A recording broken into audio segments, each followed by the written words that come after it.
آیت نمبر 85 ولا تعجب کا، اور آپ کو اچھے نہ لگیں،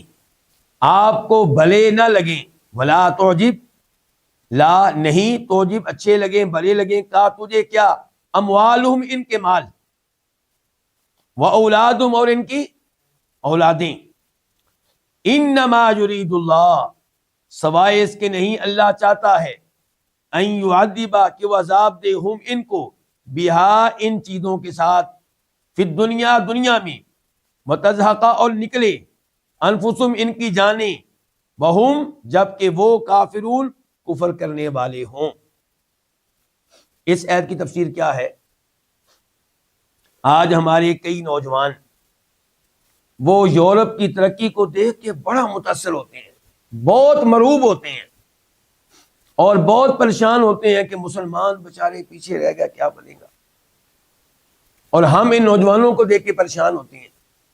کیوں کہ دینی لحاظ سے پیچھے رہ رہے ہیں، کیا بنے گا آگے جا کے، کیا بنے گا قبر میں، کیا بنے گا روز آخرت، کیا بنے گا؟ تو یہاں پہ اللہ نے بتایا کہ آپ ان کفار کی دنیاوی ترقی سے متاثر نہ ہوں، کیونکہ دنیا میں یہ آگے ہیں، تو یہ اس بات کی دلیل نہیں ہے کہ اللہ ان پہ راضی ہے۔ عام آدمی کا، نوجوان کا ذہن کیا مانتا ہے کہ اگر اللہ ان کے اوپر ناراض ہے تو اللہ ان کو مال کیوں دے رہا ہے،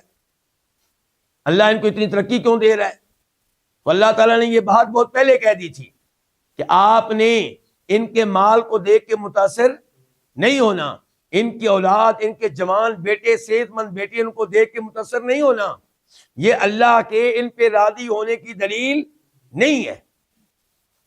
فرمایا اللہ چاہتا ہے کہ ان کو عذاب دے اسی مال کے ساتھ، اسی اولاد کے ساتھ، اسی دنیا میں۔ کافروں کا مال ان کے لیے عذاب ہے اسی دنیا میں، ان کی اولاد ان کے لیے عذاب ہے اسی دنیا میں۔ وہ کیسے؟ وہ آپ دیکھیں گے کہ یہ مال حاصل کرنے کے لیے کیا کیا مشقتیں برداشت کرتے ہیں، اور نقصان ہو جائے تو خودکشی کرنے پہ اتراتے ہیں، کیونکہ ان کا سب کچھ کیا ہے، دنیا۔ تو یہ مال ان کے لیے عذاب بن چکا ہے، نہیں ملتا تب بھی پریشان، مل جائے اس کو سنبھالنا مسئلہ، اس کی سیکورٹی کا مسئلہ۔ تو یہ مال ان کے لیے مصیبت بن چکا ہے، تھوڑا بہت نقصان ہو ان کی نیندیں اڑ جاتی ہیں،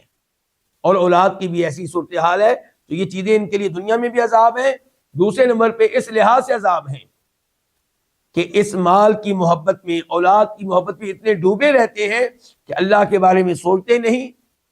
اپنے اخروی مستقبل کے بارے میں سوچتے نہیں، اور اسی غفلت میں ڈوبے ڈوبے موت آتی ہے تو یہ کافری ہوتے ہیں۔ یہ اولاد نہ ہوتی، یہ مال نہ ہوتا تو شاید وہ اللہ کے بارے میں سوچتے، کوئی آخرت کے بارے میں سوچتے، کوئی دین کی باتیں سوچتے، شاید ایمان لے آتے، لیکن نہیں، اللہ نے ان کے لیے عذاب بنا دیا، ان کے دیے ہوئے مال کو، ان کو دی ہوئی اولاد کو۔